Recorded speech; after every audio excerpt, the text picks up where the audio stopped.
Today is the 17th of November 2024. We are 20 days away from our general election. What are you expecting the new government to put in place? That looking at, first of all, our healthcare delivery system, the infrastructure, our ambulance system, our emergency response system. I think that these are areas that we should look at. They don't know that even if you are pregnant, you are entitled to 6 ANC visits according to the health insurance. If you come and they queue you in for the 7th visit ANC, you are supposed to pay.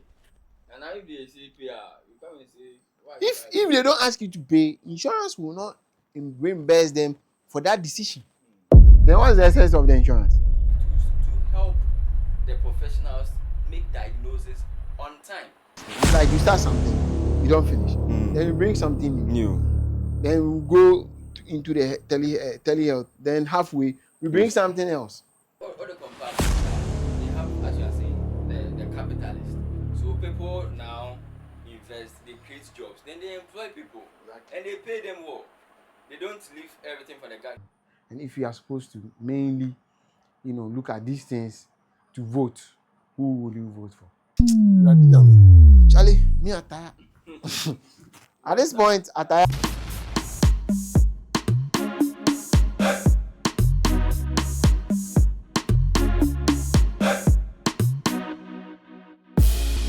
Welcome to another episode of our podcast. Today is the 17th of November 2024. We are 20 days away from our general election. We are here to discuss the policies, the manifesto promises that our main political parties have made regarding the health system in particular. And we will also take a little detour and look at the mining sector, since we know how concerning Galamsey is to the health of the citizens of this country. We are here to,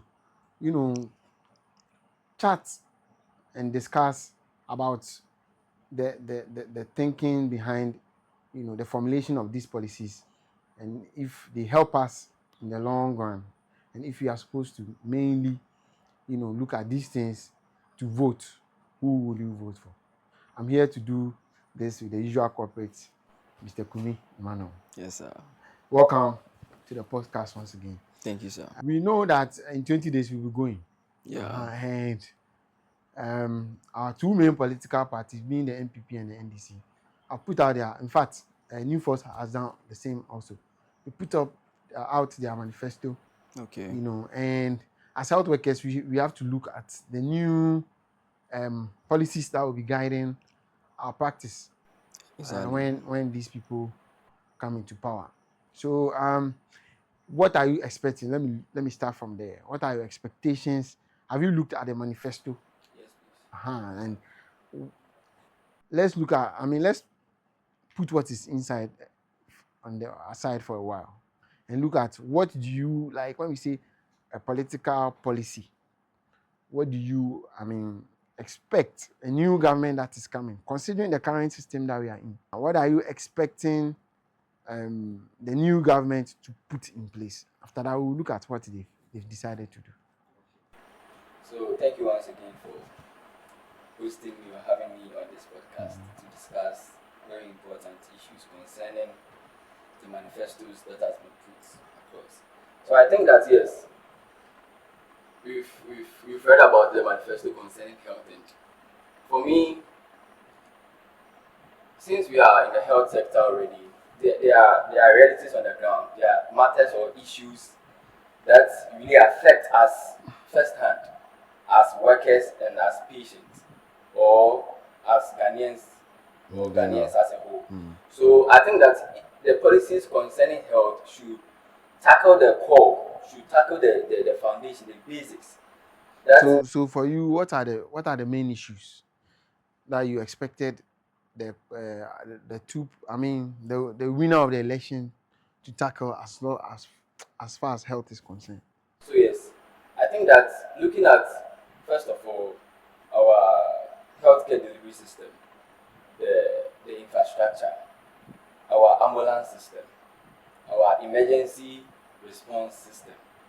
I think that these are areas that we should look at because being in the system, you've seen how things are, and sometimes it's heartbreaking to see people go through all what they go through because we don't have all these things in place. So I think that these are the things that I'm No, I looking. need you to be more specific. Since you are a health worker yourself and you are in the system, so maybe give me some specific things that you think government should. You know, this manifesto is supposed to be a policy guiding the practice of medicine. You understand? It's not supposed to be something that's providing things for you as we see it. So it's supposed to be a policy that's saying in Ghana, this is how we do our things when it comes to health. So knowing the system as it is, where exactly, give me like 2 areas where you think, policy direction can help and in what way? Okay. So first of all, the area of emergency response. So we are in a country where usually our health system is structured such that I've had an encounter with an RTA, a road traffic accident. Now the patient was brought in into the emergency by a good Samaritan, and we after we stabilized the patient who had head injury. Okay, we needed to refer the patient for further management to our tertiary hospitals where he can access CT scan and all that. So we made calls to the tertiary hospital and even to our ambulance service. And what they said was, if there is no relative present, they can't come for the patient. Who's saying that? The ambulance Yes, service? from the ambulance service. They can't commute the patient to the tertiary hospital for further management. And eventually we lost the patient. But what were their reasoning for saying that? So usually before they come for a patient, they will ask to speak to the relative of the patient. One, for them to support them when it comes to fuel. They will tell you that they need to at least pay something for fuel. It's a fixed price, I don't know. But so when you call them, that's what they will demand, that they speak to a relative. And now we tell them that there is no relative. And they tell you that, oh, then we can't come. And so that instance, I really felt very bad because at the end of the day, we lost the patient. And the relative of the patient came in the morning. But we were told by the ambulance service that, as far as road traffic accidents and maternal cases, people in labor are concerned, they are not supposed to take money from the people. Oh, really? Yes. Hmm. If it is hospital transfer from one hospital to the other, stable patient, or maybe CT scan, that one, they are not supposed, they are not emergencies as it were. So when I spoke to the Ghana Ambulance Service, people, that's what they told me. They said for road traffic accidents, for maternal cases, they are actually giving fuel coupons to cater for them. Yeah. So those people who ask for them, their relative, because who travels with their relative? Exactly, exactly. So that's why I'm saying that I felt that emergency responses for some of these things are not in place. Because yes, if you are telling me that an accident has happened and you need the relative to be around before you transport the patient for further management, I think it's unheard of. Yeah. So we lost the patient, and the patient's relatives came in the morning After their after relative was the dead. man was dead. And looking at the man, he doesn't look like somebody who can't even afford Yeah, the fee. fuel fee or something. So, what what is the government going to put in place for some of these things? Is there a robust system that if something happens, there is a system that caters for people before now relatives come in or something. Yeah. So I think that this is an area that Yeah. I'm looking forward for the government to really look at. Okay. And also our our our diagnostic tools, what we need to actually diagnose specific conditions for patients. I think that yes, sometimes we are lacking in most of our hospitals because if you need something like an ECG or a CT scan, sometimes even our regional hospitals they find it difficult Some of to. them don't Some have of it. them don't have it. Some will tell you that they have it, but it's out of Yes. use or it's out of order, and you would have to send people to private clinics or private scan centers for them to get the CT scan done or other investigations done. So I'm looking at the government revamping our health sectors, our hospitals with most of these diagnostic tools to help the professionals make diagnosis on time, because I feel like a lot of diagnoses were made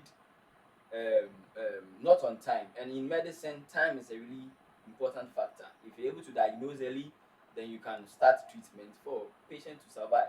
So these are practical two things that I'm looking forward for the government to put in place. Well, for me, when it comes to manifesto and policy making, I don't necessarily see some of the things as policies. I mean, for as far as the emergency, system response system is concerned, there are policies that can be made to shape them. Generally, like guidelines can be put out to shape them. That response time, I think those things exist, but the enforcing is the issue. Because if the people are not equipped, who even asks for ambulance fuel? You understand? Other places, when the call comes, they move. So for me, I understand policy to be more of guideline, not in actual provision of this or that. If you are saying, government should equip our hospitals with proper diagnostics, they should build more as a policy. What happens to the private hospitals? What do they do? What policy guides them? You understand? What policy that the manifesto is bringing out should cater for healthcare in Ghana, not private hospitals. Not hospitals that our government is building, not Agenda 111, not any of those things. Okay. You understand? It should be, for me, what I'm expecting is the government should create the environment where people coming out of school can actually start private practice and get easy access to facilities. Because other places, when you finish school, all these diagnostic companies, they will come to your graduation and come and say, oh, see, before you start your practice, come, we will give you this facility. This is how you go about it. You pay it in this way. We will give you this facility. So before you finish, you have your instruments. Then yes, government will now say, okay, if you give out your facility, your building out for like a local clinic to, sound like a doctor or something, maybe we'll give you some tax cuts over there to encourage more people who are out of school, not going to sit down and wait for a job. But you see, for some people are saying that when they come, they employ more doctors. Okay, to come and increase the already big salary bill that we are paying. So for me, I think that government should make it easy for young doctors coming out of school, even existing old doctors in the system, to establish and then employ some of these young people to also, gain the grounds and also move on, so that we will leave the care in the very deprived communities for government, because those places there's not much money there for the businessman, for the person who is coming as a private person. So those ones, pro bono things for government, but they should leave they should make it in such a way that if you are a young person or somebody who is practicing and you want to go into private practice, it's easy for you.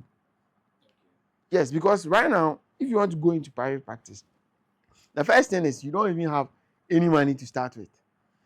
No bank will even listen to you. You understand? Yeah. If you want to go and even buy analyzer, yes, equipment and all those things, nobody is going to look at your face, because who are you? But if government is able to stand in the middle between these providers and then their vendors and the things they need, even pharmaceutical companies and things, and create that forum where they can interact and make business deals, our health sector will flourish. Because listen, most of the problems we have is because of lack of government funding. This ambulance issue that you are saying, if there are private ambulances that are working and thriving, they will not be having these issues. They will have ways of going about taking their money. This man wouldn't have died if there was an alternative, a private ambulance service, and then the government provides the guidelines that don't wait when somebody is in an accident to take your money before. If you are an ambulance provider, go ahead and treat, and then take your money later. You see, that is the policy guidelines, that in an emergency you don't wait. If you are a private ambulance, you take your money after the fact. Maybe you can take it from the hospital or somewhere, and then the hospital will bill the patient after they are okay. There are ways to go about it. Those are the guidelines that government should put in its policies. You understand? So that the practicing facilities, or the bodies, the companies that are running those facilities, they can abide by those policies. If you fall short like this man, then they can hold whoever didn't come because they did it. They can hold them responsible based on that policy. So for me, I think I'm just hoping that when you go into the the the the, the manifestos proper for, we will not go and see, we will build this, we will give how do you call it, hospitals this equipment, we will do this. No, the government in itself should not be worried about what hospitals are doing, because they are regulatory bodies. Give them the policy, let them work with it.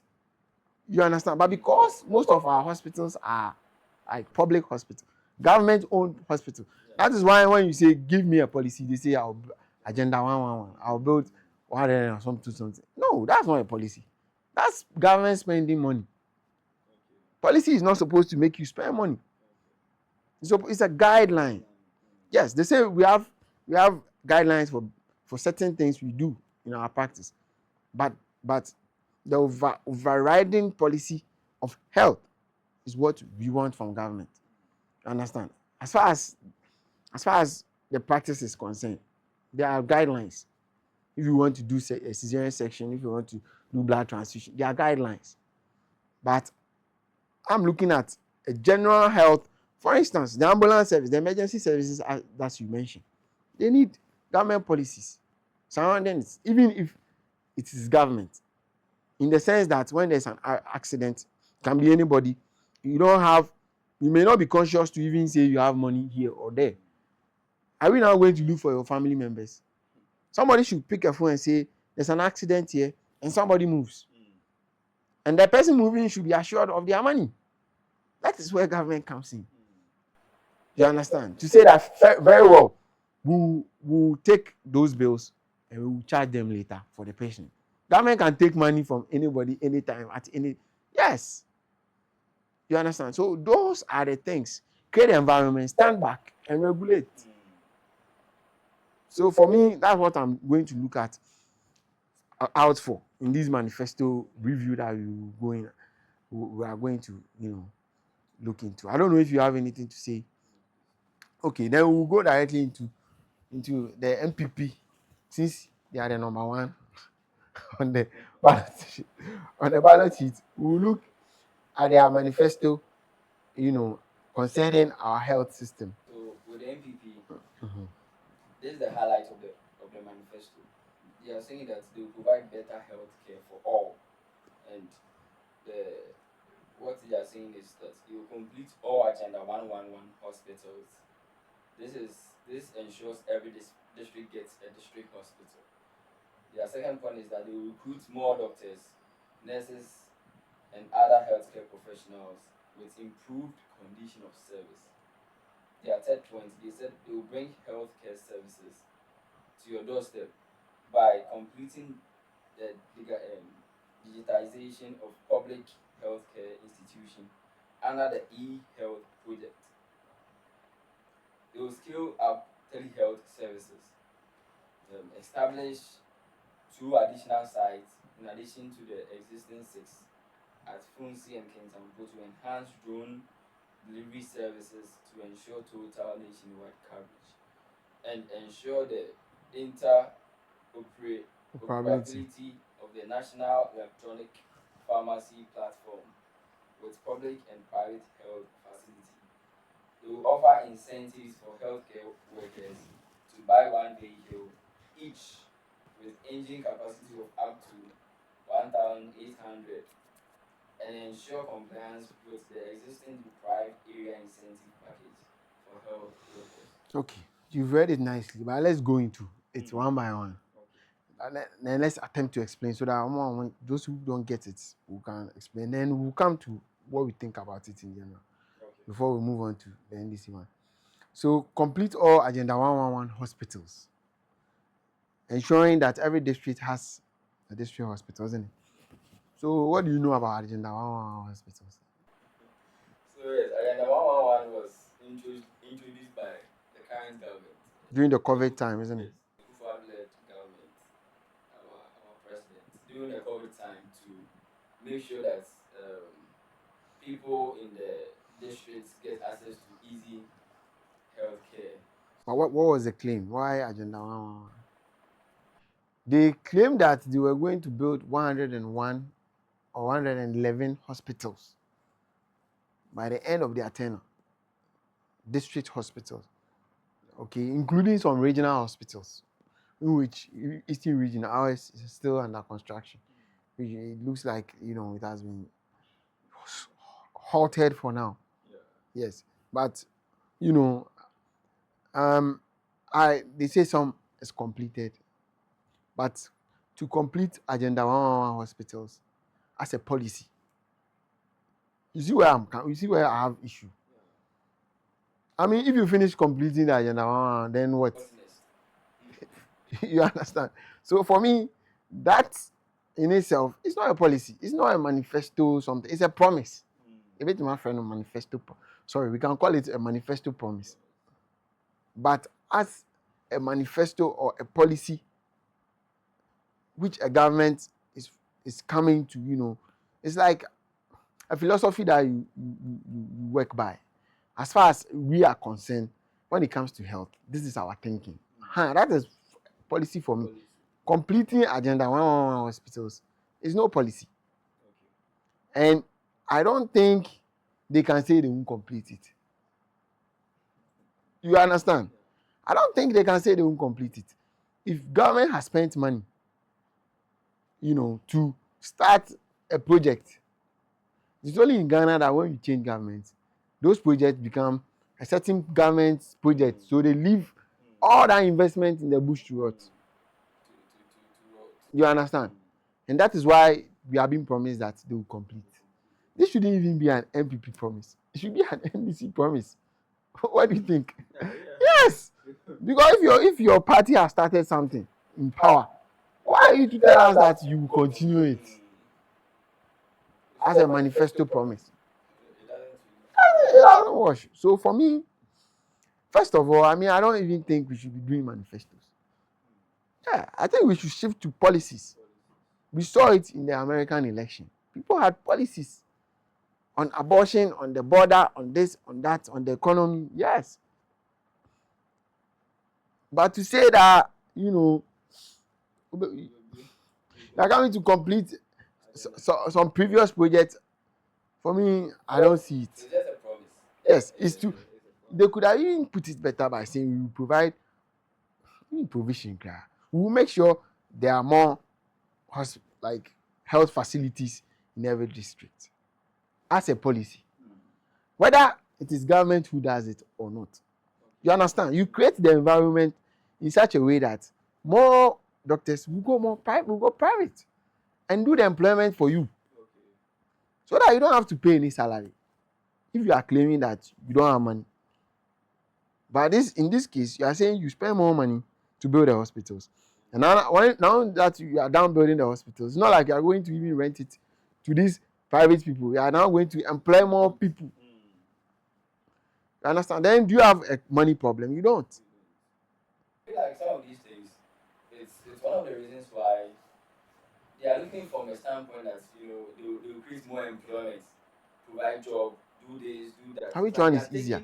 they are taking all the responsibility, Exactly. and when they come, it overwhelms them. And now they've given the mentality that no, all the responsibility lies on the government. We do this, we do that, we do this. And you can't do it. You know very well you can't do it. Yes, so they'll come and farm, and at the end of the day, they will still come and promise us new things. Because all these promises, it was promised 8 years ago. Exactly. You Exactly. understand? During COVID, you promised that you are going to build 111 hospitals. And then 2024, going into the next 4 years, you are still talking about 111. So what is Well, that forward movement? it's just a manifesto promise. It's not a policy. You understand? It's not a policy. And that leads us to their next promise that they are going to recruit more doctors and nurses. Why? They built more hospitals. Yeah. Exactly. They need more hospitals, they need more. Which money are you going to use to pay these guys that you are employing? You are going to tax us more. Exactly. Or yes, you are going to make life more miserable for us. And then you end up, saying you've employed Robin Peter to pay Paul. Meanwhile, government shouldn't. It's just like, for me, that's what I believe. In education, they should leave it for the private sector. They can do it better. Concentrate in the deprived areas who don't have any choice. But people can pay for their children to go to the best schools. People can pay for the best health care services. Yes. So leave individuals to invest in health. You understand? And then concentrate in the areas where they don't have a choice. And give them their best that you can also give as government. And leave the wealthy areas to also do their thing. Just guide them with policy. You understand? And monitor. And you can even you get your taxes from the businesses. People will get their jobs to do. Because if you open your clinic, I can also open close by. I'll employ two, you employ two, that's four. We will all pay our taxes. You understand? So this kind of model where government is the champion of everything is why we are having some of this. Yes. We are what they come back with, they have actually saying the capitalists. So people now invest, they create jobs, then they employ people, Exactly. and they pay them more. They don't leave everything for the government. I like that the government even don't do Most of the things, no. They leave it for individuals. When they say they've created jobs, it means they've been able to, free people to create more jobs for themselves, for people. Under your regime, that is your jobs. Make the environment conducive. Easy. Give them advantages. Give them reason to invest in health, in education. You understand? Even some white man somewhere can say, if I go here, I'll make some profits. Let me go there. Even all these equipment companies will come. We don't have to even worry because our government will give them favorable conditions. And the health needs money.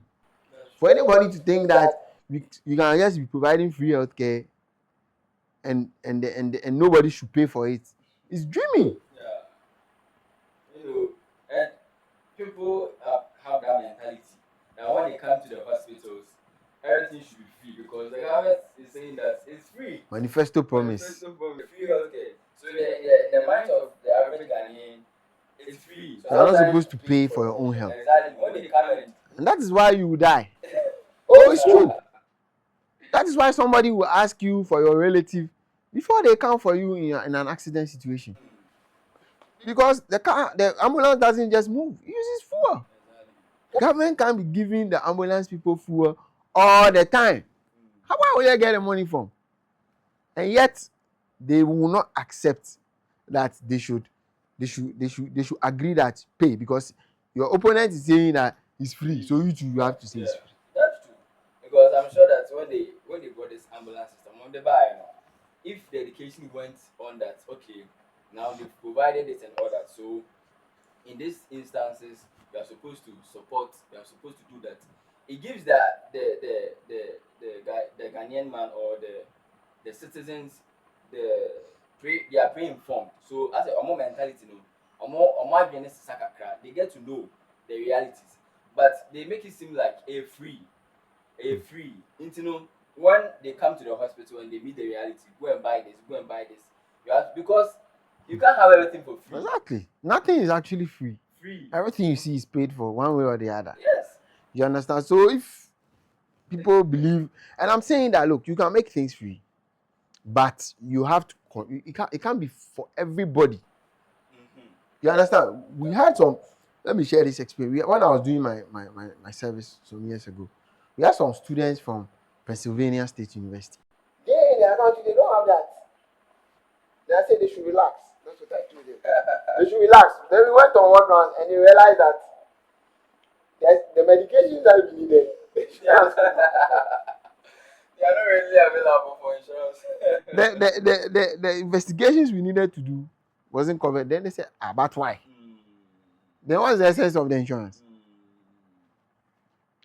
Which insurance don't you pay a premium? You just tell me. To the point where even our cars, we pay insurance for them. But your health, you want it to be free. Because of politics. That is what the type of manifestos that we have is giving us. It's true. That's so true. Because if you have a policy guiding how even the insurance is disbursed, simple. Some people can afford it. Exactly.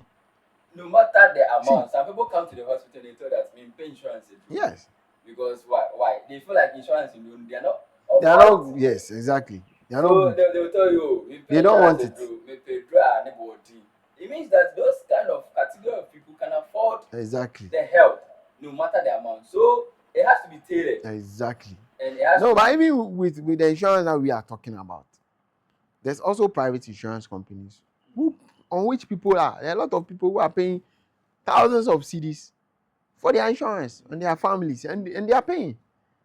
If the national health insurance is meant to cater for all Ghanaians, then there should be gradings. Except you are saying that fine, the private people should take the rich people, you take the poor people.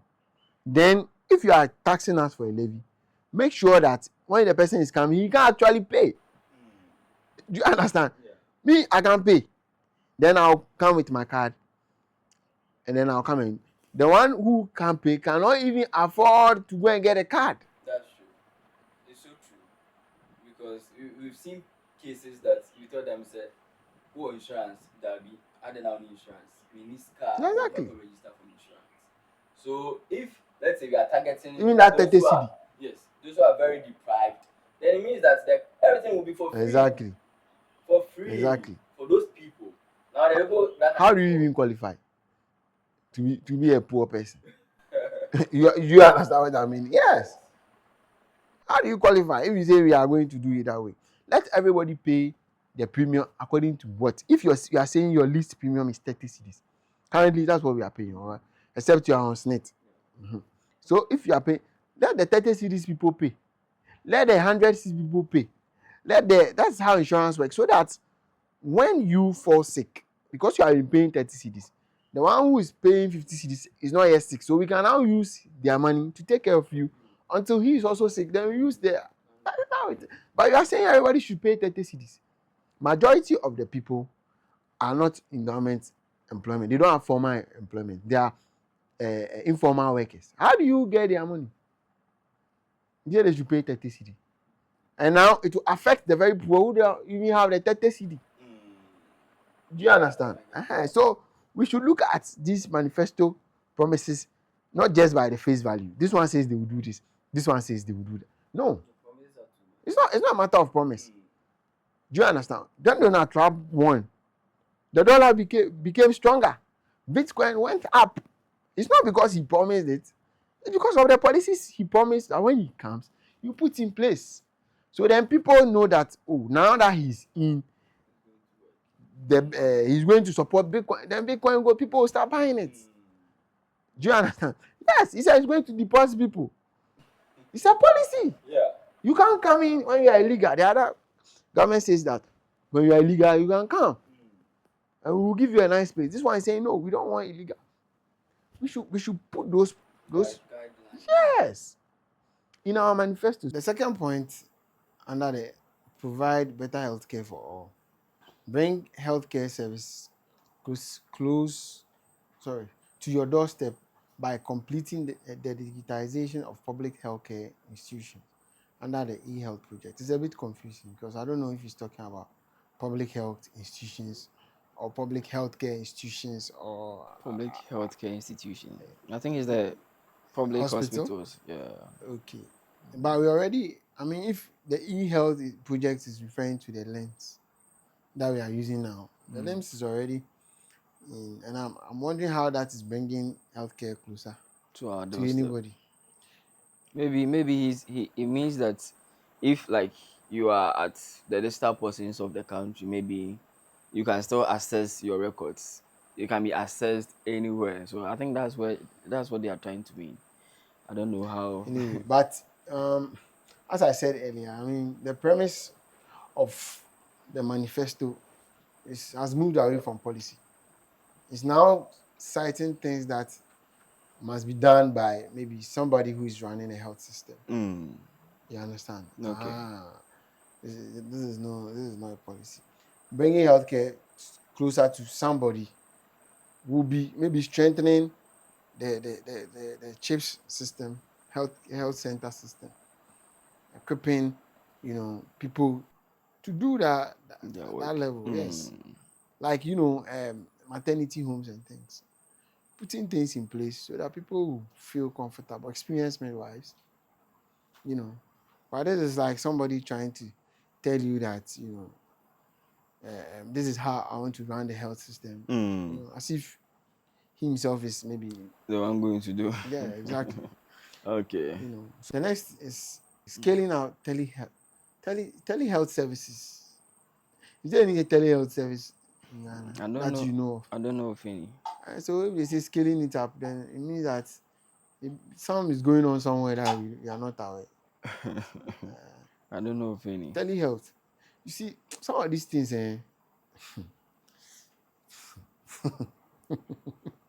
all these things that I will put up here, to make it look like somebody is trying to. How many people can access telehealth? Telehealth.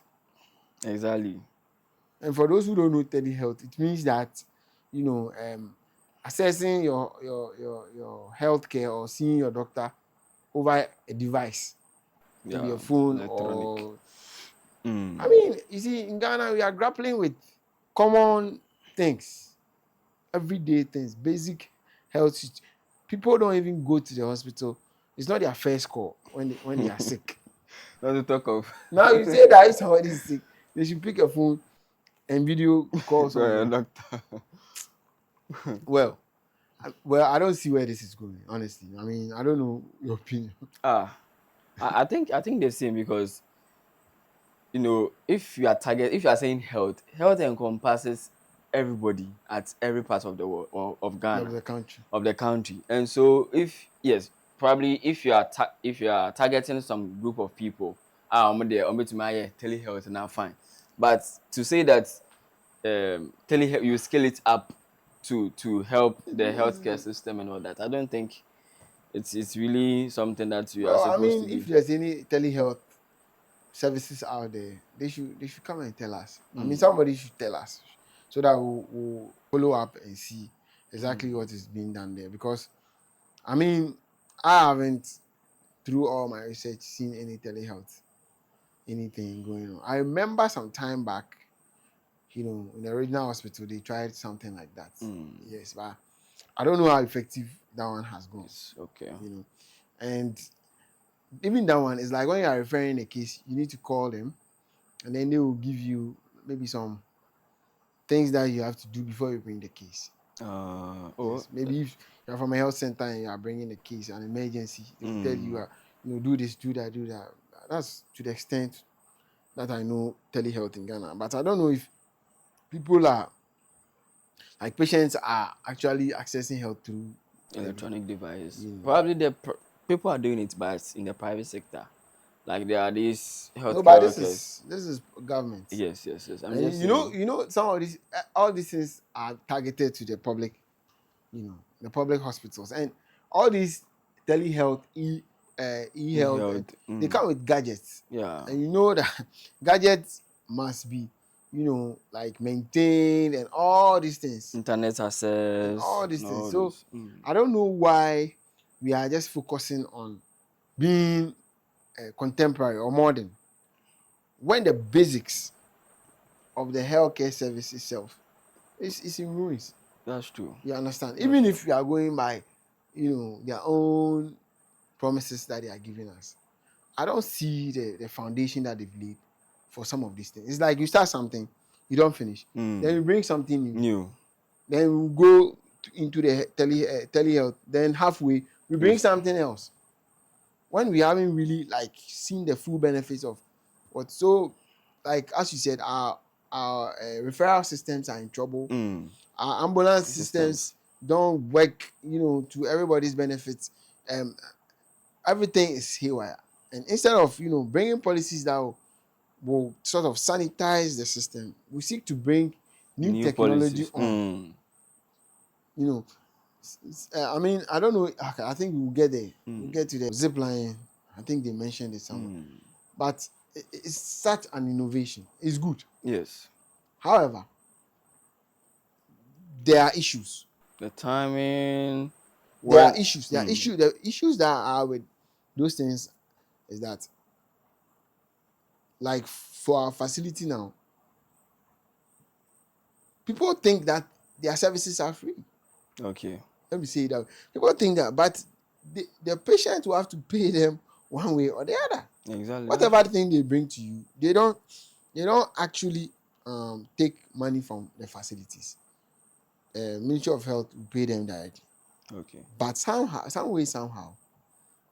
the patient will have to pay.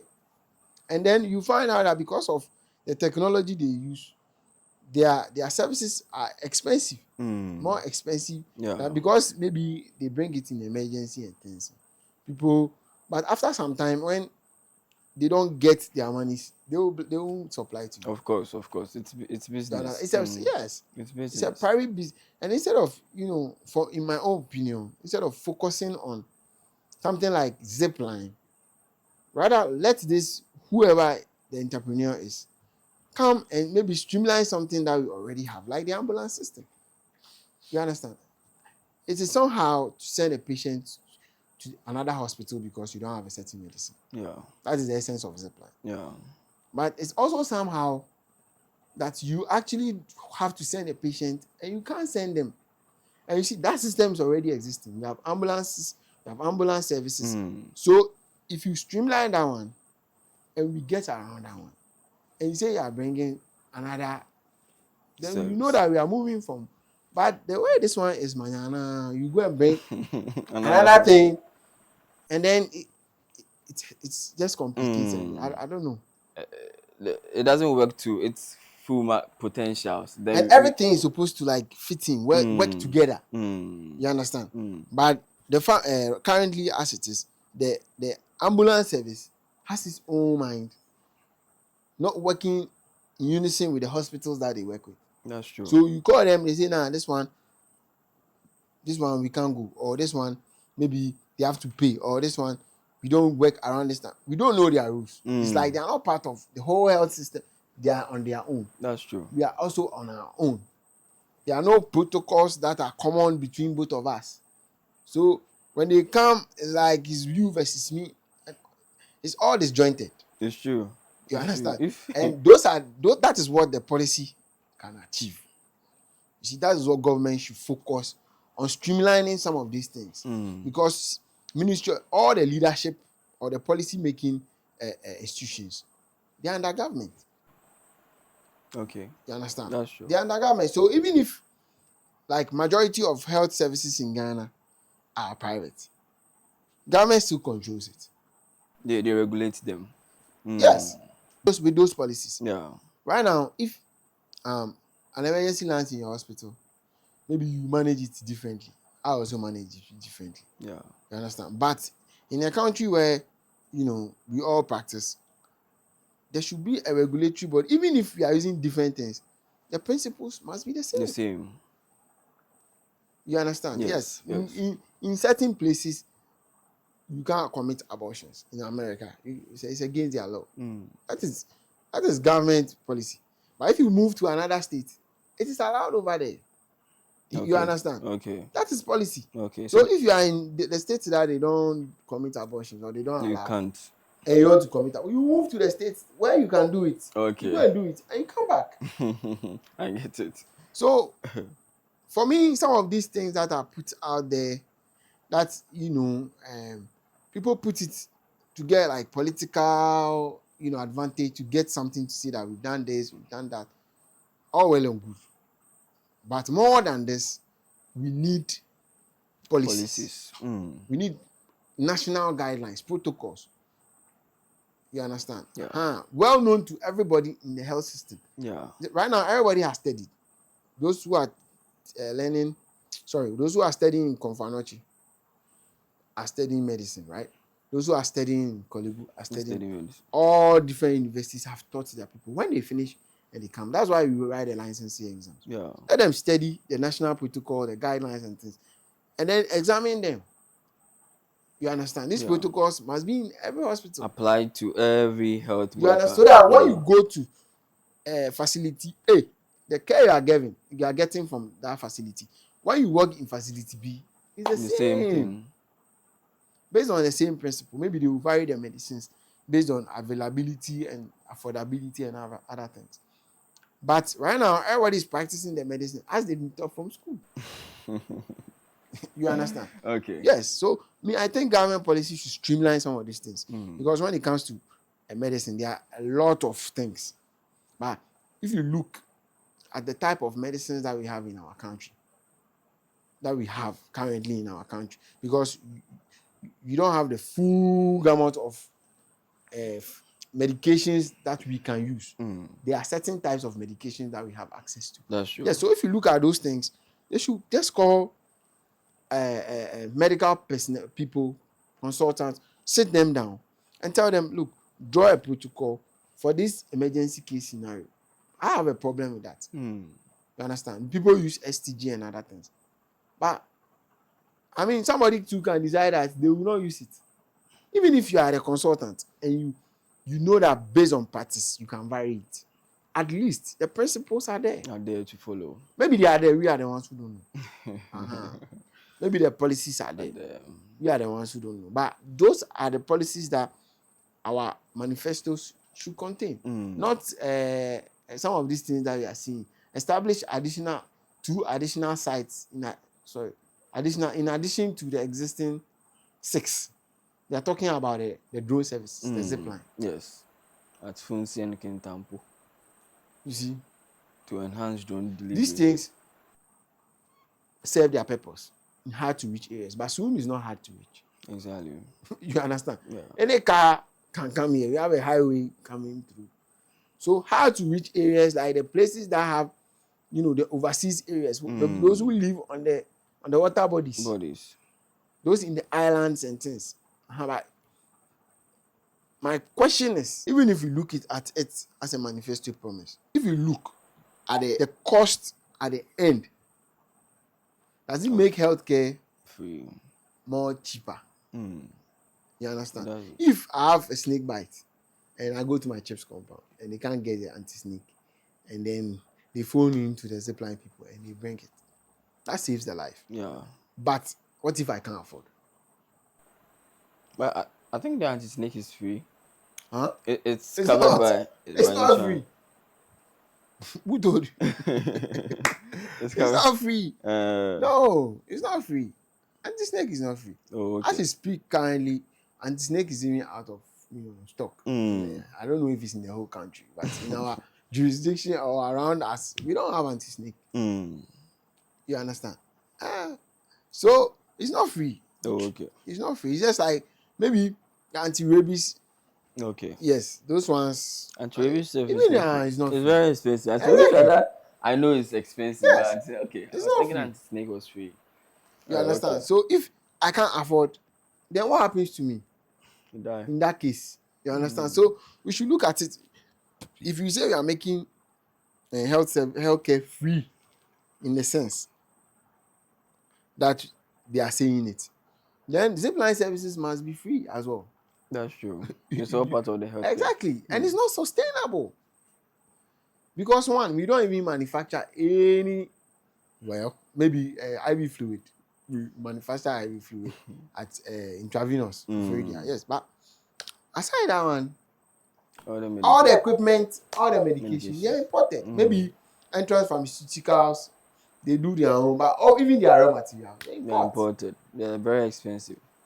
You understand? So at the end of the day, when we give the impression that people can pay 30 cedis and then access healthcare free for the rest of the year, and then when they come, they'll get the type of services they are paying for. Yeah, that's true.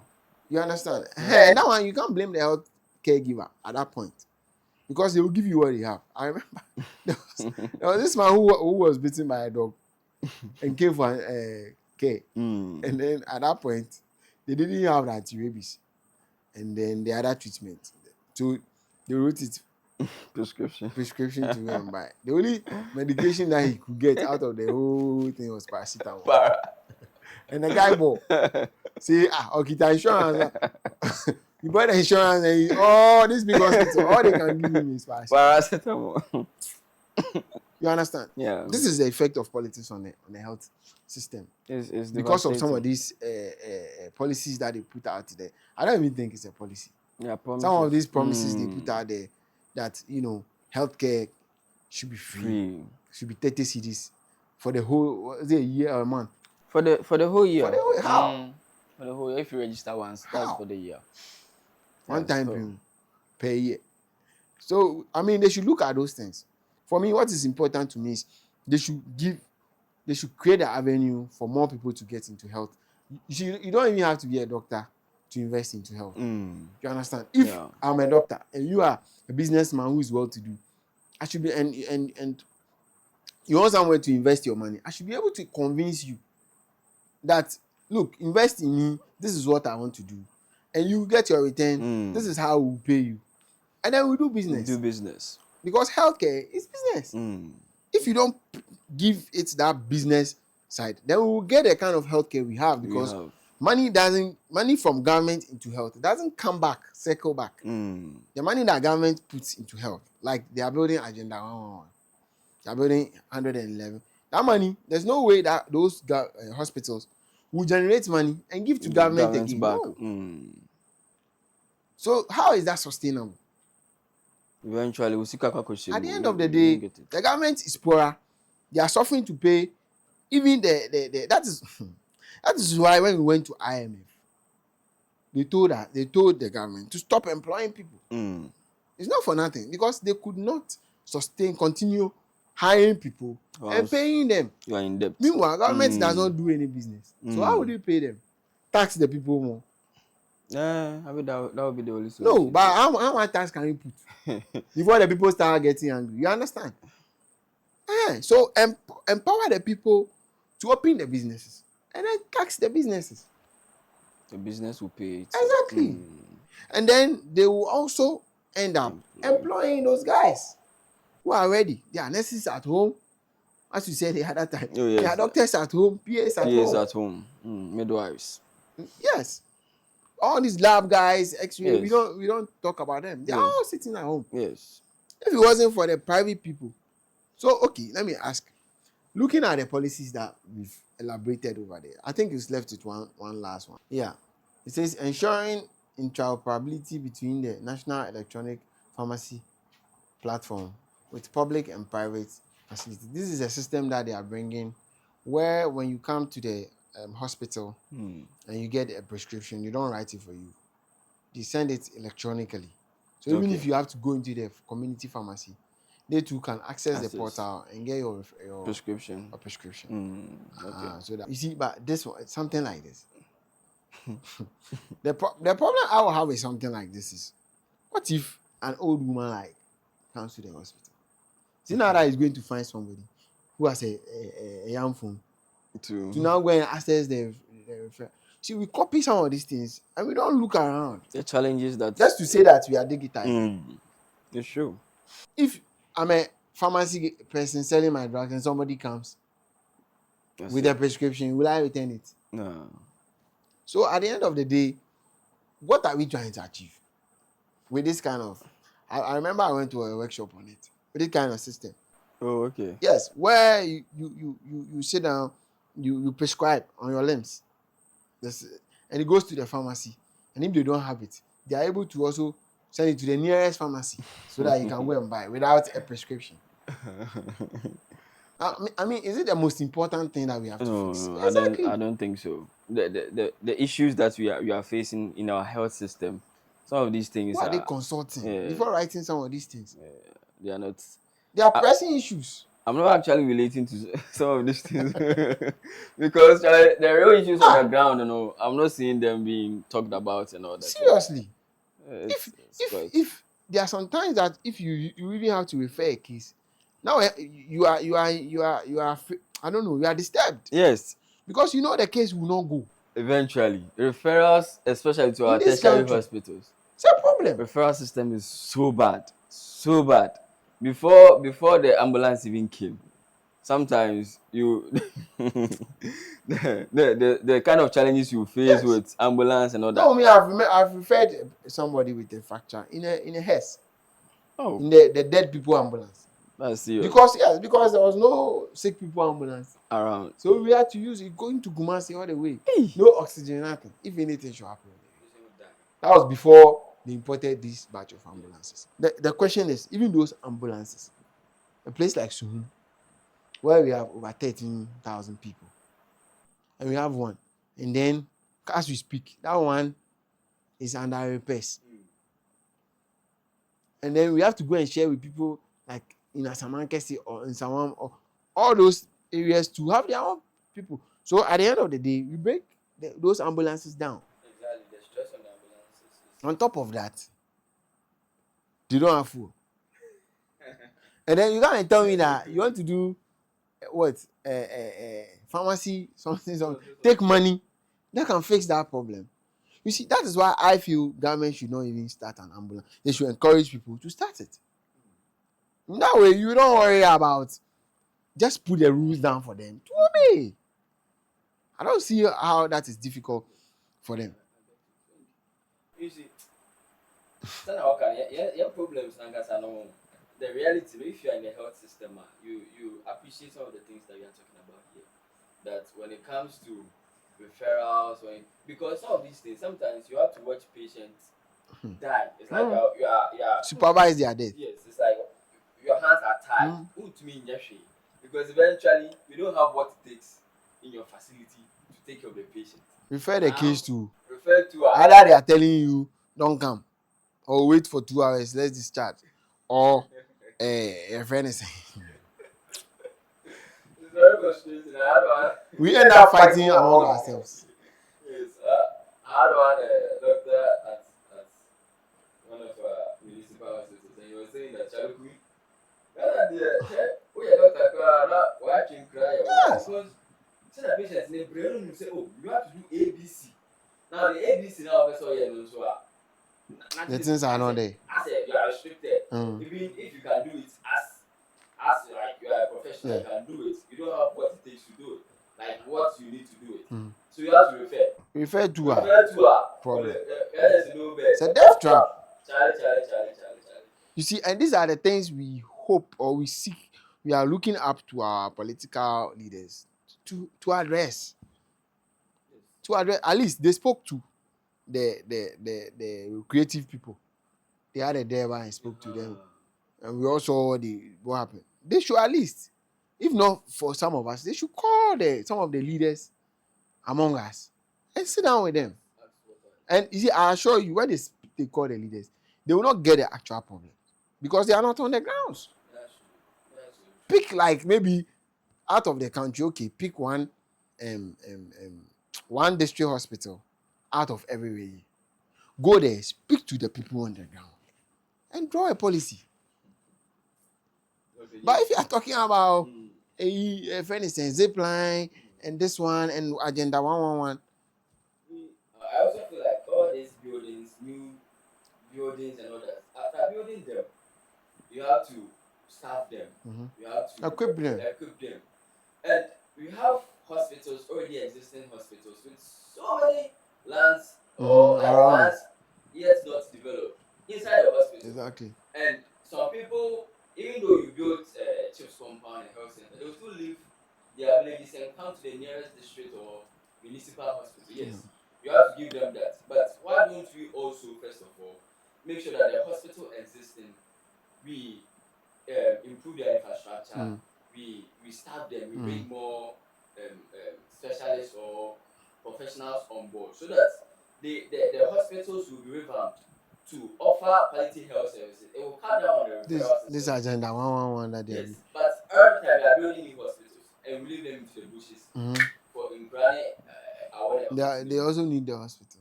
I think some of these things, They don't, me in my humble opinion, I don't think they consult. And if they consult, then the people they consult are out of touch. Totally. I wanted to ask a question. Look at this thing that was John. And I'm supposed to like decide my vote by looking at this. If I'm interested in health, look at this and vote with it. If I'm a private health practitioner, how does this help me? If I have a hospital, let's say I have like 4 hospitals, I'm doing well. If I want to look at this manifesto and vote, how is this supposed to inform my decision? It doesn't touch me. It's all I'll build this, I'll do this, I'll do that. There's nothing to say that, oh, if these people come, maybe they will give us more, tax cuts. Maybe they will help in this way because they want people to join. They are not making it a lucrative, place to invest your money. There's no effort as far as health is concerned. The government want to do it all by themselves and they can't do it. Let's hope that maybe the NDC manifesto will be better. At least they will tell us, some of the things we want to hear. Let's move on to what the NDC people say in their manifesto. The first one is bringing quality primary and specialized health services closer to the people by fully localizing the health delivery, health education, and health research. Number 2, preventing disease and promoting health and wellness by improving the quality and access. See, this one is like a social studies examination answer. Listen the factors and it's like it's very academic. How? So the policy is to prevent disease, promote health and wellness by improving quality of and access to comprehensive healthcare and improving patient rights. So what have they said? So improving quality of and access to comprehensive healthcare by doing what? Exactly. How? What are you going to do? What is the policy in there?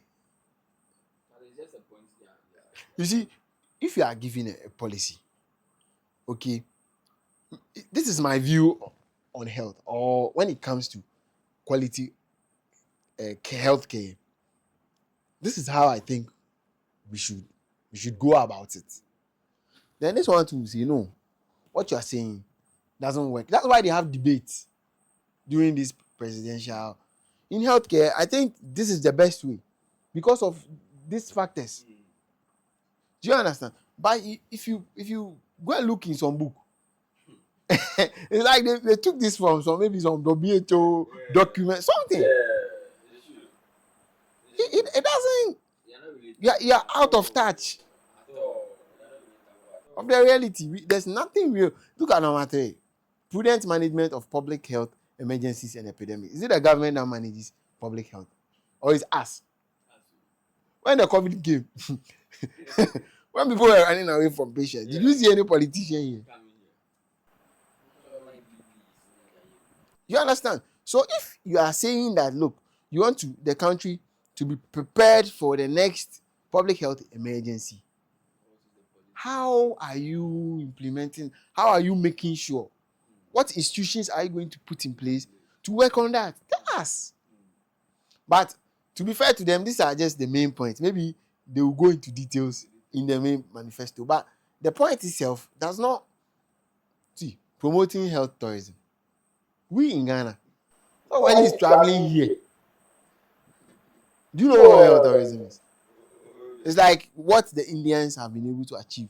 Where people, like when I was doing the chips compound thing, the questions and answers. Somebody said when the issues you are from the teaching hospitals, you go Abuchi. So when people want to refer cases which are above them in Ghana, we go to either India, South Africa. That is health tourism. Where you travel somewhere to go and seek health care with our issues. The LEC is saying that they want to promote health tourism, efficiently managing human resource and health governance to increase employment, manage migration, and professional exchange. Like you see, for their own crowd, at least these people are saying something. Then people are saying that they will do this, they will do that. But for you, yeah, it's like So the health tourism, what are they saying? they are saying they are promoting it. They are going to promote health tourism. How? So people coming from other countries To come here, maybe from other African countries. Eh? Maybe because they build UGMC, they think that it's a health tourism. They are not coming to look at the beauty of the hospital. They are coming to assess the health care. You understand? And if this in our current state, anyway, I think from sources, I hear Ghana we are ahead in the region when it comes to health. Yes, because I spoke to one German guy who's in health insurance across the region, and he told me that he's impressed with the level of healthcare service. And he said in the whole West African region, we are way ahead. Having said that, do you think that if you are in another country, let's say you are in Togo or you are in Cote d'Ivoire, and you are sick, and you want to travel somewhere for healthcare, the next place that you think is Ghana. Knowing what you know in our health system, the fact that you are better than certain people doesn't make us. Exactly. We've not reached that level where people will travel from their country to Ghana to access. Maybe yes. You see, when you are doing comparison and you compare yourself to neighboring African countries, Ghana, we are doing better in a lot of aspects. But the people in the system, we know the challenges we are facing. And so maybe our system, said, that's why the politicians, whenever they have issues. Good point. They travel because they are in the system and they know how the system is. And since they have the sources, they tend to go outside rather than staying here, even though sometimes you can even take care of them. The fact that they are in the country and they know how the things are in the country, they prefer to go outside. So, to even maybe less qualified people there. Exactly. Just because it's outside. They will go and spend the money that from the country elsewhere. Ghana will pay for their travel and everything. And then when the poor man is sick, they are stuck with the system. If you are not lucky in this country and you get some serious emergency, only God. If God majority of our people who come down with stroke, who come down with heart attacks and other things, they die.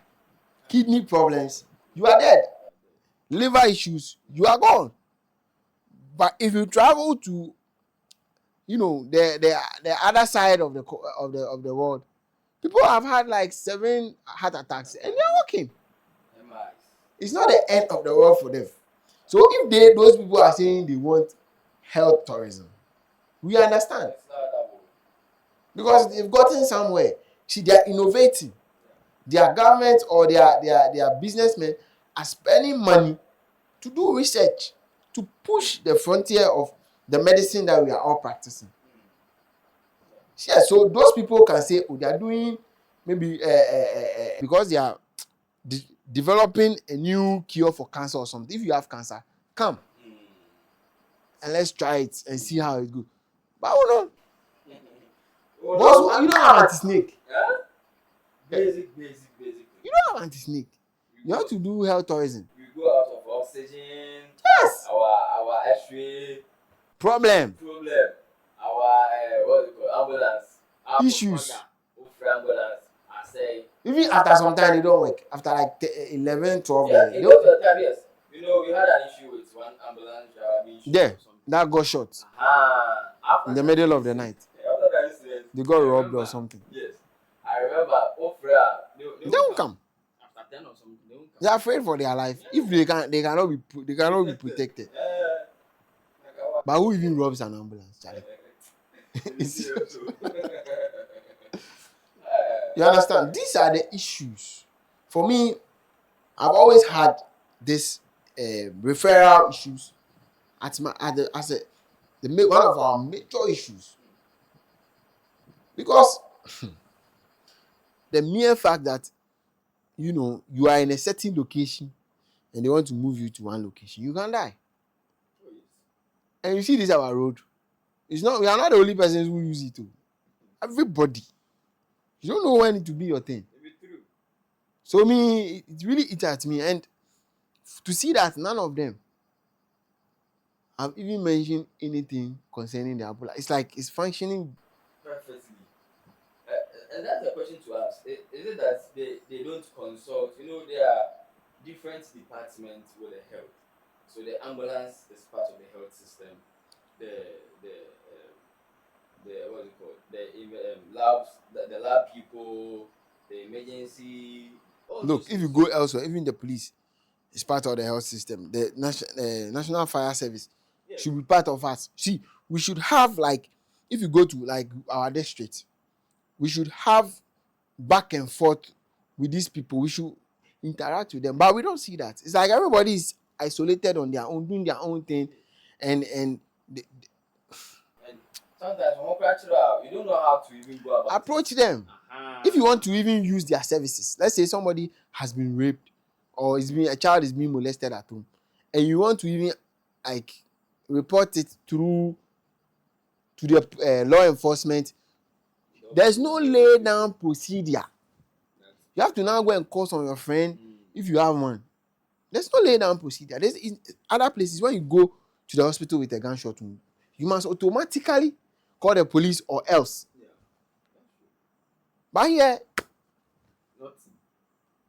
somebody comes with a certain wound that you think is they treat, and then they go. Children are being molested, and because that contact is not there. The focus of the police, or let me say the DOVSU, is not in the hospital. How do you even assess them? It's not in the hospital. Where they are located, their offices and all those things. And those things are there. They are there. For me, I know because I've made the effort to go there and create that. But majority of the people, they are not protected. If a child comes with a suspicious something, then we will treat them and they will go back to the terror. So some of these issues is what we were looking for. You are still, I don't know. I think. No, they've done the manifesto. So this one, I can say we were. Okay.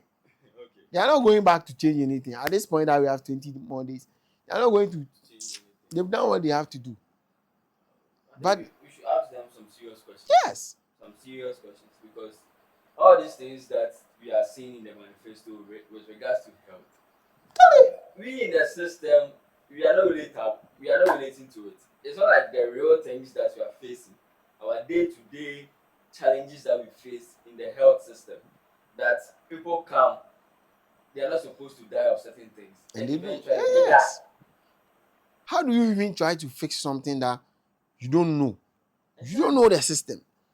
The health system that is running in Ghana, you are not aware of it.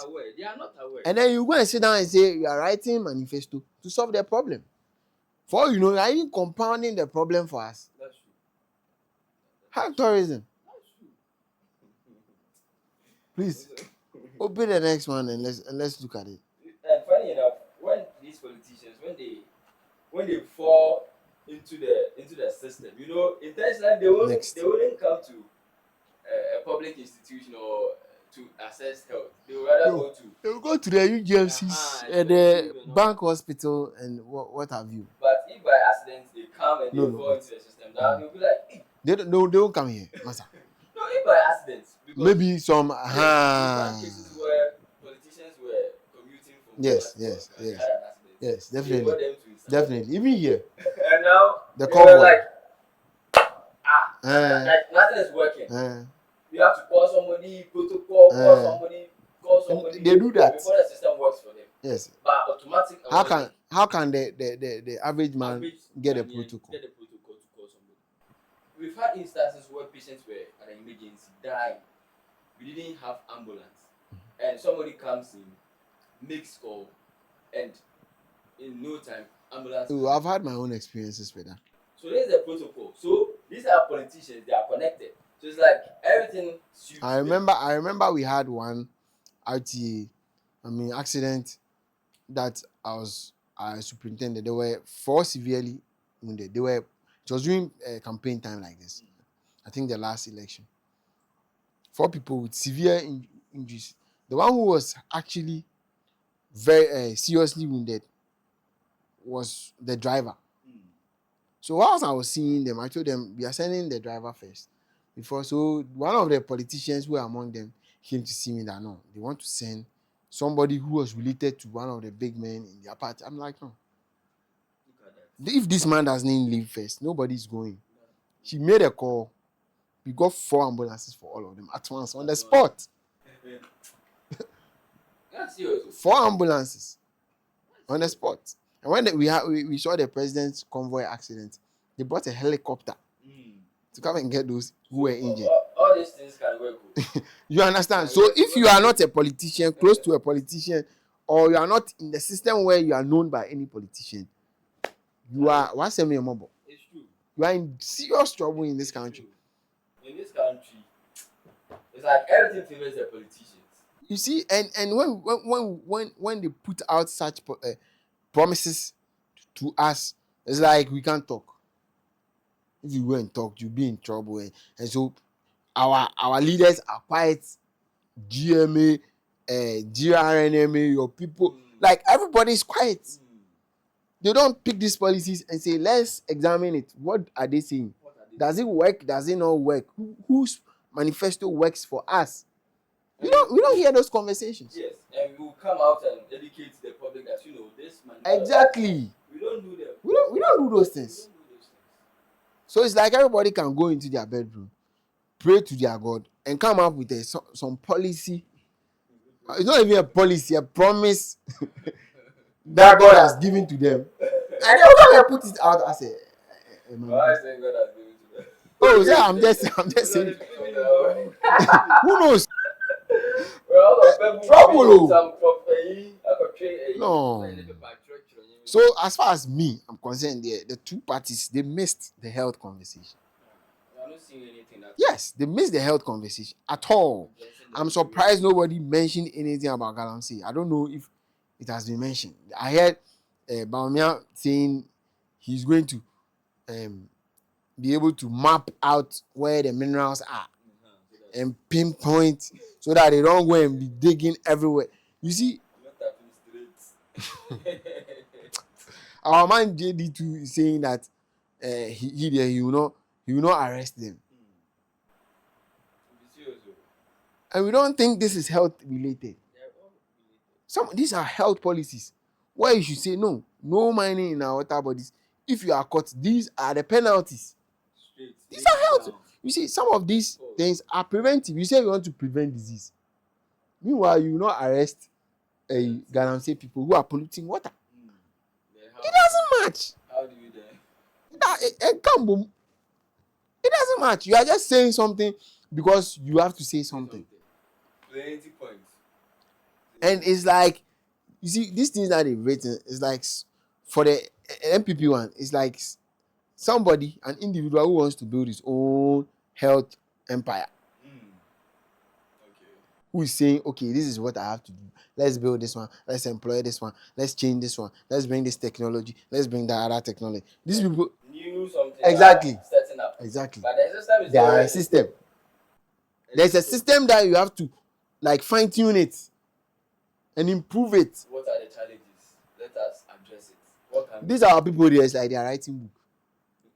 They are writing thesis. Disease condition. How? When the people are mining your water, you are preventing which disease? It's serious, though. Yeah. But challenge. At this point, I don't even want to go on. I don't know. I've not heard Cheddar say anything about health. He's about industrialization. He hasn't really said anything about health. You know, but I mean, if this is our main two political parties, and this is what they have to say And about one health, of them is going to. It looks like. we are in trouble. Yeah. Serious one. Not as health workers, but as Ghanaians. Everybody. We those who cannot travel Yes. at will. We don't have diplomatic passports. The Europe countries don't want us, and even if they want us, we can't afford. How many people can it? Even UGMC, even Ghana, UGMC. The people can't afford. How many people can afford UGMC? This rich. Challenge. All these big hospitals, the new hospitals that they are building, are they all going to be free? We need to ask them. To assess them. We need to ask them. When you go there, can you waive your insurance card and get all the services for free? You are joking. When you are paying for your CT scan and you haven't finished paying, You are joking. your MRI, you are paying. So please, come again, because for this one, me, if I look at this, I will not vote.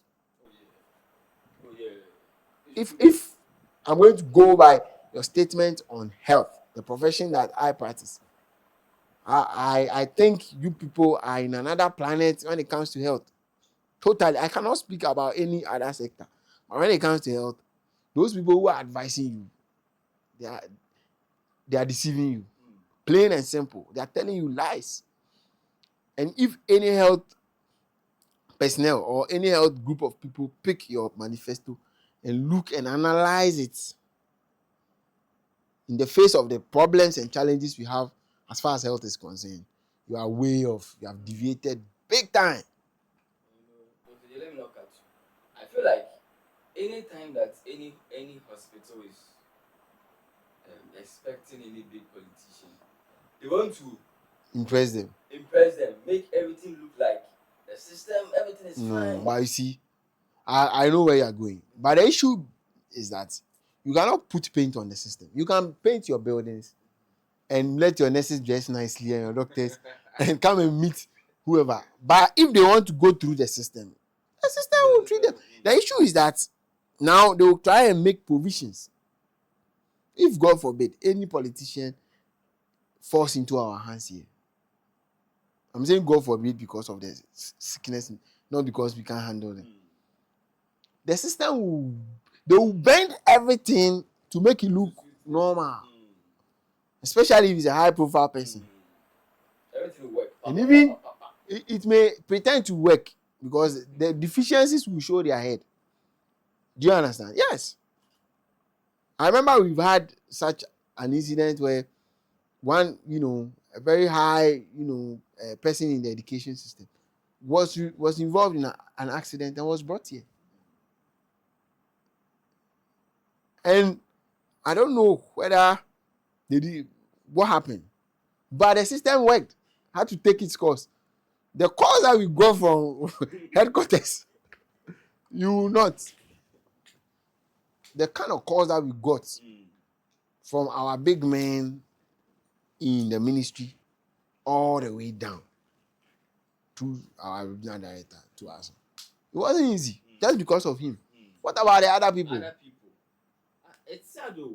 Hey, it's sad because what an average Ghanaian will go through, and you watch the person, it's like Yes. Yeah, only referral point, no bed. Then You can't come. you leave him, the person there to die. You can't do anything. It's inconsequential. But some people come, they are not even facing their Half. problem is not even up to, but they move. The cause. The calls that will come, The office calls. of the president, somebody will call People you. will be sweating, running Office around. We had one case like that. A call came from the office of the presidency. The ambulance people were running. They came like in a flash. But if it was to be an average person, it would be a few.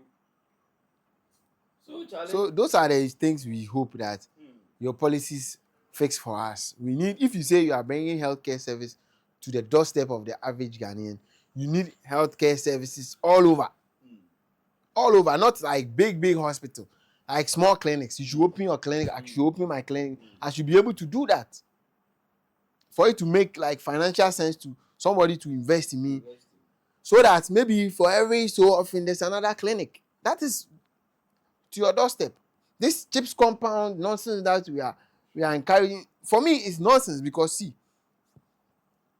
when you go to the chips compound, apart from malaria treatment, have you been there before? Apart from malaria treatment, what can they do? They can't serve antibiotics. They are not even sanctioned to do it. Exactly. They can, so the people will say, if everything I should go to the hospital, then why will I even come there? That's my point. That's why I was saying that if you are saying chips, and they are not equipped to take care of the patient comprehensively, they will leave the chips and still they'll come here. And now here too, we are not doing anything about the bed capacity, Nothing. our laboratory, our emergency, and so they come and we are overpopulated. Eventually, we have to refer referrals to Abuja. Which You say chips compound, they are doing their best over there, but what are the resources they have?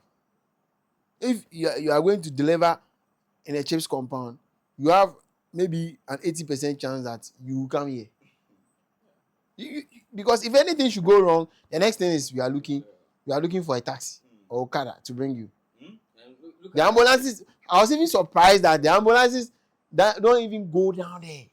The mode of transportation for no, the national ambulance, yes, they don't go to the chips. The chips cannot call the national ambulance. No. Why? If they call you from where did you go? Obama, it's even, that one is even accessible. You go to I want to remember this place. If you go to one village like that, do you think the ambulance it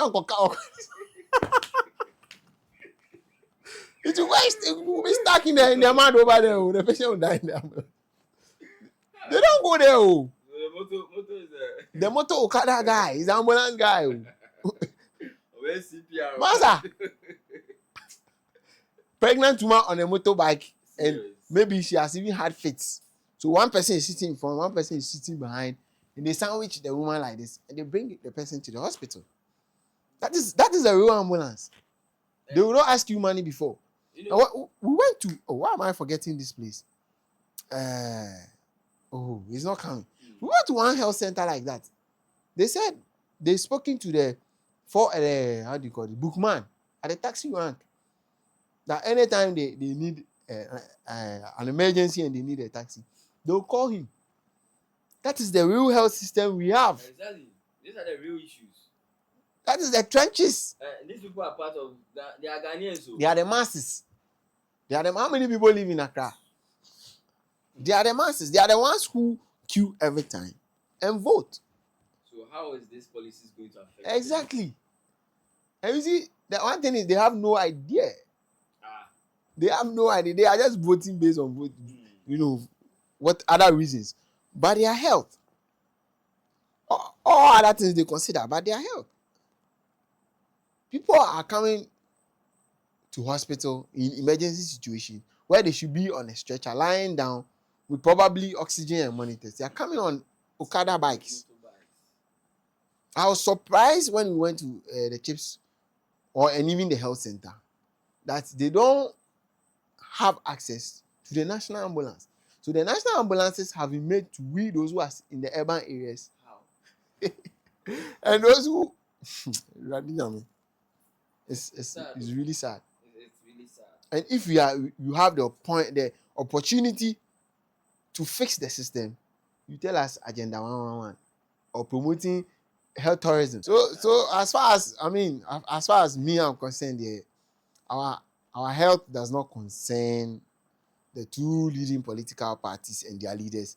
It's of no concern to them, especially with this Galamsey situation that we've spoken about and about and about, and the people have gone back to their site. Yes, they've gone back, and everybody is pretending as if because the soldiers were sent there for 2 days, Galamsey has stopped. Some people they made example of some people, and then they went back to barracks. It's really sad. It's really sad. It saddens me. And if you are in the health system, you know what I'm talking about. We all know. We all know. You when COVID came, people they were pretending to be you have what? We were risking our lives here without PPEs. And people will come on TV and come and talk as if they have everything under control. That's true. Me, I feel like even those who are given the mandated to make sure that the system is working, I feel like they don't even know the reality. No, they don't. Look at the policies they are forming. Look at the promises they are giving people.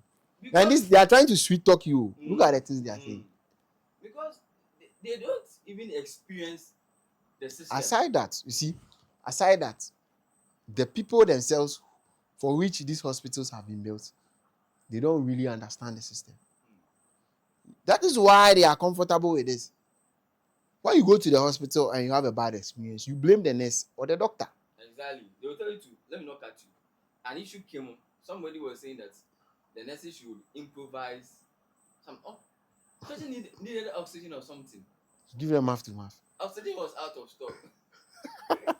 They say you should improvise. Do something. Yes, do something. Improvise. You are not improvising. You are just standing there. If a patient needs an X-ray and they say the X-ray machine is out of order or spot, how do you improvise? So they should know that in the health system, maybe better you can improvise. No, but we do a lot of improvisation. Yes. A lot. In fact, we in Africa, we can work with nothing. We are doing magic. The small that you have that you are complaining is magic. When I make a Dr. J, who said we are improvising, but they don't know. That's what I'm saying. And they don't. You see, they because of the stories that they are told by the same politicians. When you go to the hospital, don't pay. They are supposed to do this for you. One woman came to the hospital, and he was giving medicine with insurance card. I said, "Oh, pension, insurance no come." I experienced the same thing. Okay, my name is Mr. Ona. It was a man brought the kid. Child was spiking temperature. Nurse gave paracetamol. The man had the audacity to ask the nurse, "I can't sue." Now the nurse told him that you need sue, and the man came into the consult. Complain to you. Came to complain to me, and then I had say, "Obi Yarno Bana say, you man Ibrahim fan soon come on." I just looked at Please the man. speak it in English so that people who understand the tree can understand. The man was literally asking for water with the insurance card to be able to swallow the medicine. Yes, because he has come to the government hospital and the patient. Everything must be free. The child needs to take medications. Yaman a drone. He needs water as the well. Medication to swallow. He needs water in addition. And I was saying that the nurse was. So they will blame. They will blame the wrong people. Yes. So the nurses don't respect. Now, how can somebody actually nurse in your own? You see, if the people themselves, they don't know what they deserve and who they deserve it from. When you come to the hospital, for instance, we want to refer and they say there's no bed. Who is to blame? Do I bring a bed to the hospital? No. You don't blame the system. Blame the formators or formulators of the system. Those who put the system into place where the emergency rooms that we have are congested. And then when you want to transfer to the first or the best hospital, there's no bed, except you know somebody who knows somebody who knows. How many people know people over there? How many? You see, so they don't know what you expect. They think you are the problem. They don't see that you are trying to also assist so that they can also get at least the small health system that exists. They can get something from out of it. No. They don't see the stress that they are giving you from seeing about maybe at least 100, 120 people in a day. They don't see that. Yeah. They think that when they come, they deserve what they deserve. And if they are not getting it, then it's your fault. It's your fault. A lot of So they will excuse the politicians for making some of these lousy promises to them, and then they will come and attack you. attackers. Ah. Attackers. They attack us all the time. Yes, I remember some people were beating at our emergency because somebody died. They said they didn't transport the patient. No, the person had a very gruesome accident. They came, when he came, we had, God being so good, we have CCTV cameras. The nurses were all over him. And then when the friends came from wherever they came from, they said the guy spoke to them, and then the guy has died. So people actually got injured. They smashed doors and yes. So if you have that kind of mentality,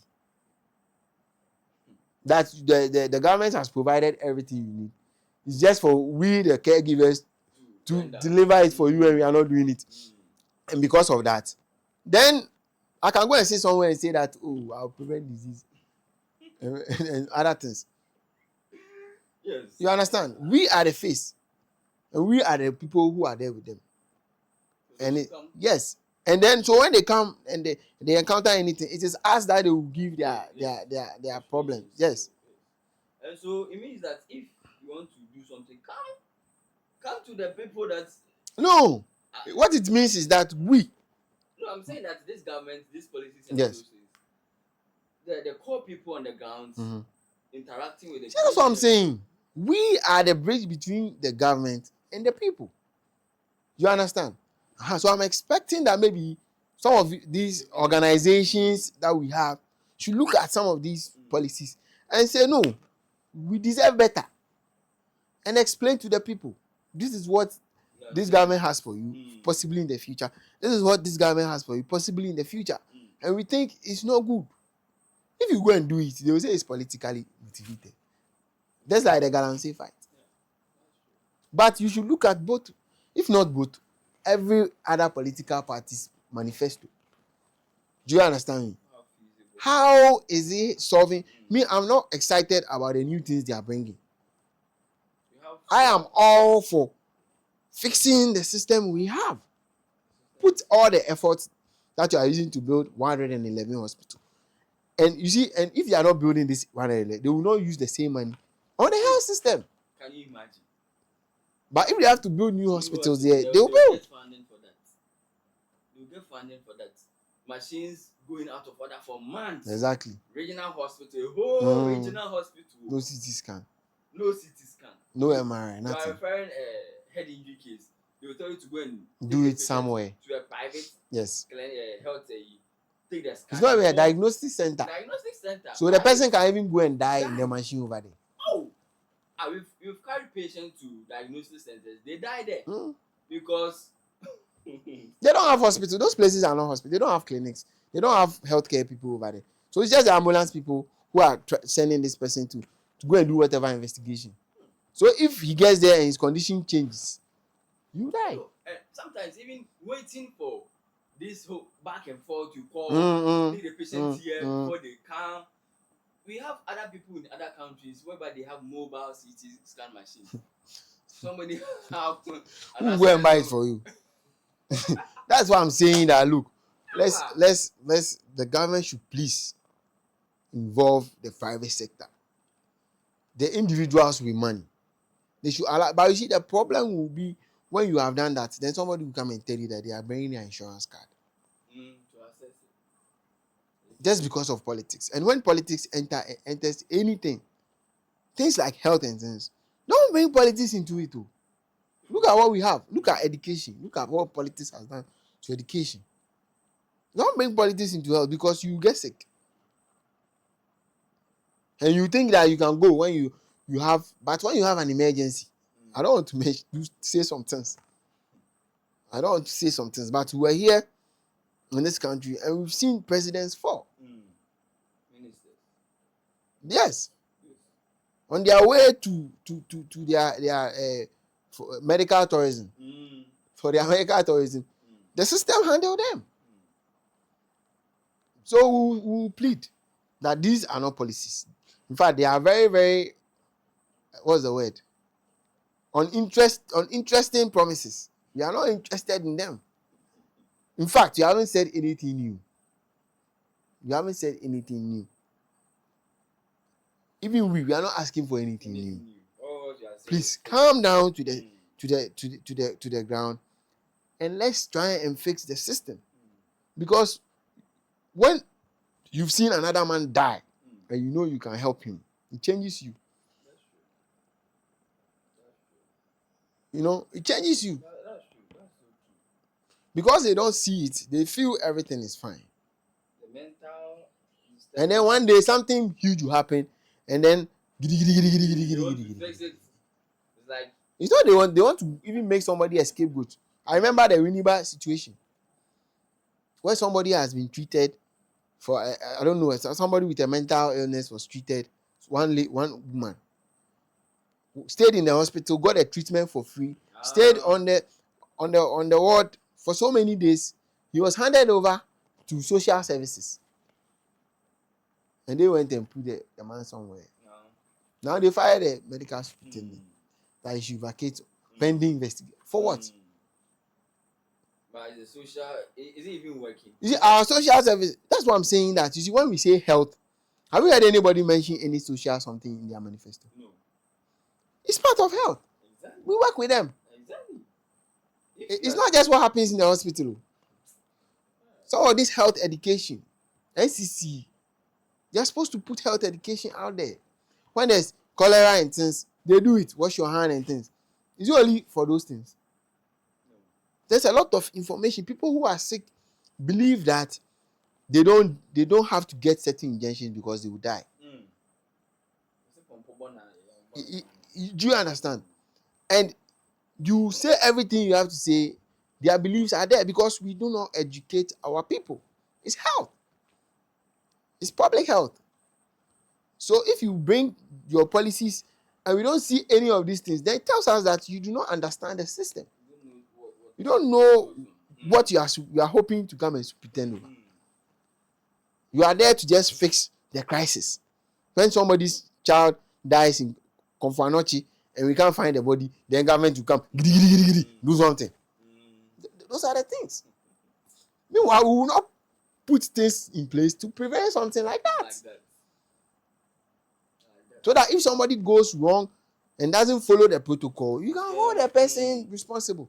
The system will handle you. It will even correct. Charlie, me attire. At this point, attire, I've not been to school that much, and I'm not more intelligent than those who crafted that those two manifestos.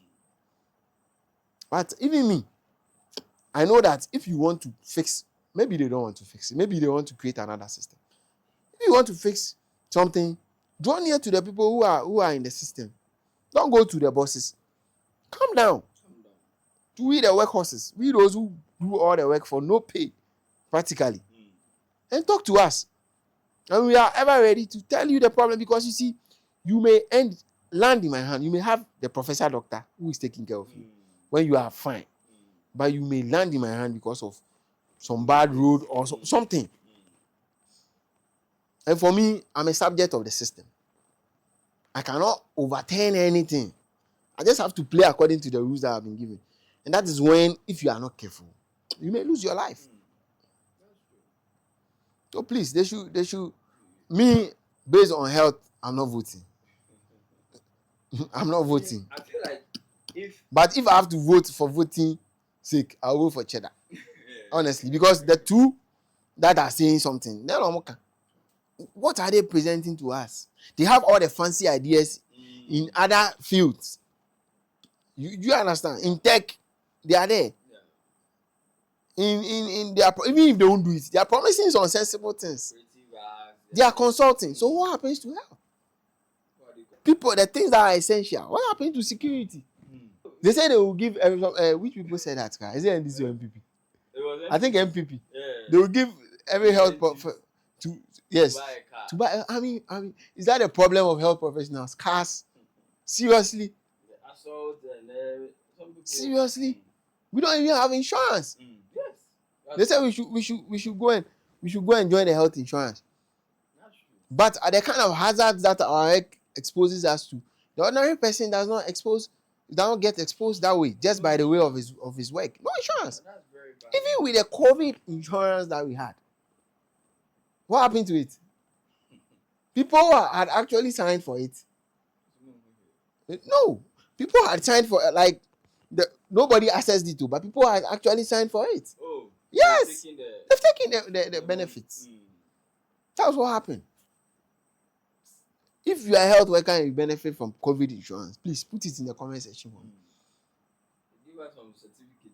Why is it even COVID insurance? I have one of those certificates. Why is it COVID insurance? Why is it not insurance for health workers? Because every day we are exposed to hazard. We are seeing TB people, patients. HIV patients. We are seeing them.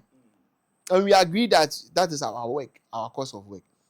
And you see, we complain about these things because the government is employing us. If it is a private person, I'm not sure they will have any issues with some of these things. Yes. So for me, that's my I mean, we cannot leave everything to government. You understand? And if the government does not want people to join, that is why it looks like we've left, because look at what the health insurance did to private hospitals. Just like free education did to private schools. After some time, the people themselves realized that the health insurance, massa, so they yes, so they came back to the private hospital. But look at what potentially. That's when you take decisions and do not consider the whole system, and you think that, because you have government hospitals, you can do things. Yes. The best hospitals are not the government hospitals. Maybe the tertiary level, fair. But when it comes to infrastructure, when it comes to equipment, yes, that's where you go. That's why your favorite doctor goes. Naho and others. Akai House. Those are the places that they go to. The places that we cannot afford. That's even if they want to go in Ghana. So I don't blame them. It's because the people who are going to vote will accept this kind of thing. And I will also say, it's like a vicious cycle. They intentionally keep people uninformed. And so every problem in the hospital is because of the doctor or the nurse or the midwife, and not the policies that have been put in place for those things to be able to happen. So people should start looking at these policies. Yes, that's the point of this whole podcast. Because it affects you directly. Exactly. Your As for health, you can't joke with it. Even if you're outside the country, your parents are here. They affect you directly. And in the bid to, try and make things cheap, they reduce the standards. Insurance, the kind of policies and the kind of don't do this, they put in place. Yes. Sometimes patient needs this. No, you don't can't do this and do this at the same time. Patient can't access to consultations. They don't know. You see, they have not been educated with those kind of terms. These are terms and conditions applied. Yes. They don't know that even if you are pregnant, you are entitled to 6 ANC visits according to the health insurance. If you come and they queue you in for the 7th visit ANC, you are supposed to pay. And now if they say pay, you come and say why? If they don't ask you to pay, insurance will not reimburse them for that decision. Maybe one day we should take time and break down those health insurance rules. True. There are so many rules that ties yes. the professionals. If you come to hospital today, you can only access one service.